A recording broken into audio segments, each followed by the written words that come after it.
So the first thing I see is, of course, like when you practice a very like kind of smooth down dog, but tension in the shoulders and a tailbone that's kind of out of her body, right? And this is extremely common for hyperflexible people.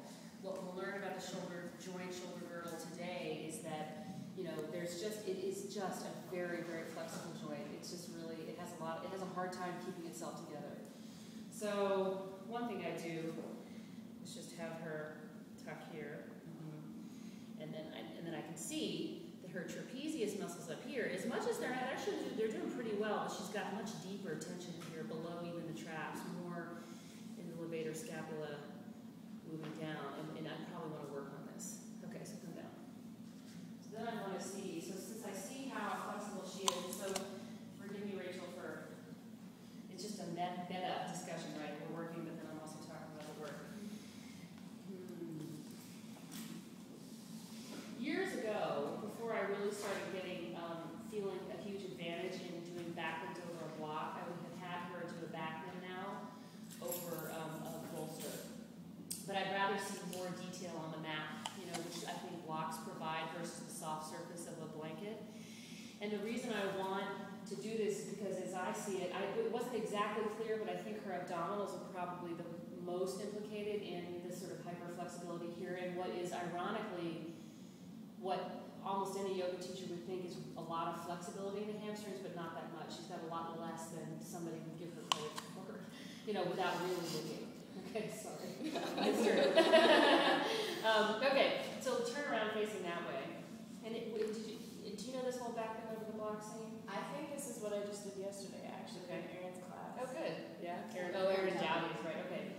Probably. Oh, yeah, in the advanced class, right? Because she made you guys do No, it was the older one, but I did it with it up. Yeah, all the way up. Yeah. I probably would have you do it all the way up, but I just want to see, we're just doing this, for evaluative purposes, So right over here, just come, that's it. Now bend your knees. Yeah, so you can see, just boom, she like folds all the way over. Take your hands to the back of the head. Yeah, so the first thing that happens, I'm not going to keep her here long, is her elbows just flop out to the sides, which belies a lack of, really pulling into the core. So it's going to be weirder for her, but maybe not too hard to do this. Just relax her elbows a little bit. That's it. And all I'm doing is helping release her trapezius muscles. If you remember what we talked about with the back wings yesterday in the lats arise from the sacrum on the back of the body and broaden all the way into this part of her body that I'm asking her to lengthen. Now, that's good. What I want you to do is just very slightly hang out here. Just push out into my feet a little bit. my what I'm going to hold with. That's it. Now tuck the tailbone. Just a little bit, not too much. Yes. Now, straighten one leg out. That's it. It's so flexible, my God. And then pull the right toes towards you. Like really keep the toes active up and then the other toes. Legs, yeah. Take the foot over to the left just a little bit. Do you have any scoliosis or anything? I have a very, very mild scoliosis. Okay. The reason I know that is because her legs were like listening off to the side without her thinking about it. So she's kind of swinging out of her pelvis. Her legs are like a door just a little bit, so that's why I asked. Take your arms out to the side. Over your head, sorry. And that feels pretty good, right? Where do you feel? That's good. Where do you feel this most? Lately, my right shoulder has been so tight, so much tighter than it ever used to be. That's where I feel everything anymore. Okay, so that if you were working with it, you would come and tell me that. Like that's kind of like the problem I'm having right now. Do you feel this in your abdominals? I mean, I feel them stretching. Good. Okay, good. That's all. Yeah, good. Yeah. Okay, so it's good your knees, and then just take your arms on by your sides and roll over to the side. Come on. So the hilarious thing about this is that she just opened up I don't even know how to explain. Just so stretched open. And usually when people stretch open like that, the first thing they say they feel is in the abdominals. But for her, so flexible, sensation is harder to get at. It's harder to come by, because she can just move her body around so easily. So now that she tells me the right shoulder, which I didn't know and also didn't see because I was looking at it from the side, I can come back into down dog. And I want to see what's happening possibly with the right shoulder. And where is the shoulder? Okay, so is this the problem? Do you feel tight all the way up in here? Yeah, but it's higher up is really where I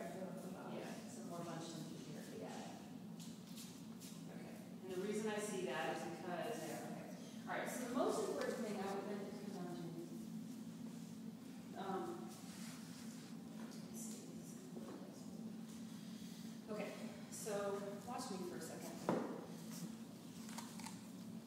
Because I could get a little very close today, but I forgot. I probably demonstrated. So, the deal is, Rachel, and I think I've talked to you about this in class before. In fact, I'm sure that the thing that shows up in Rachel's posture first and foremost, and the reason the down dog is such a good pose to start with in a class, or a session or whatever, is because it just shows you so much of what's going on, and you'll learn over time, especially if you're already teaching,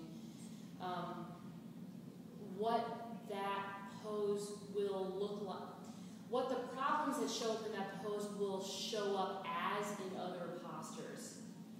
Right? So in other words, what I see here is that she's got really flexible from shoulders to hips. But the problem is that in a pose like down dog, she's just crushing her shoulders because it's hard to figure out how to pull out of them. And if I were to say, hey Ashley, this morning didn't go so well.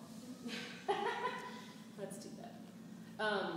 So basically, as she's coming up into this pose, the problem is, it's almost like she doesn't even have a chance to find her spine in the pose because she sinks into her forearms so much and just puts all this pressure right at the tops of the trapezius muscles, which are intended pretty much exclusively to manipulate the scapulae, not to do anything other than keep the shoulder stable, not to extend the arms.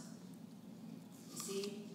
Everybody has this problem where the trapezius muscles are up like this and help to extend the arms, which is not their job. It's not their role. Their role is to depress the scapulae, the shoulder blades, which stabilize the humerus and allow it to lift. So, Rachel, when you're coming into down dog, what I'm going to do is take the block here to your forearms to kind of block you from dropping them so that they stay lifted, which basically means you keep the humerus, the upper arm bone lifted, and the shoulder blades can go down the back in a way that's healthier for you and helps get you out of that right shoulder. Okay, so I'm still a little bit bunched, and it's super hard to do. It's hard to do. We're trying to broaden through the back body, lift the navel toward the spine, reach the triceps toward the outer elbows, and then finally release the shoulder blades down the back body like that.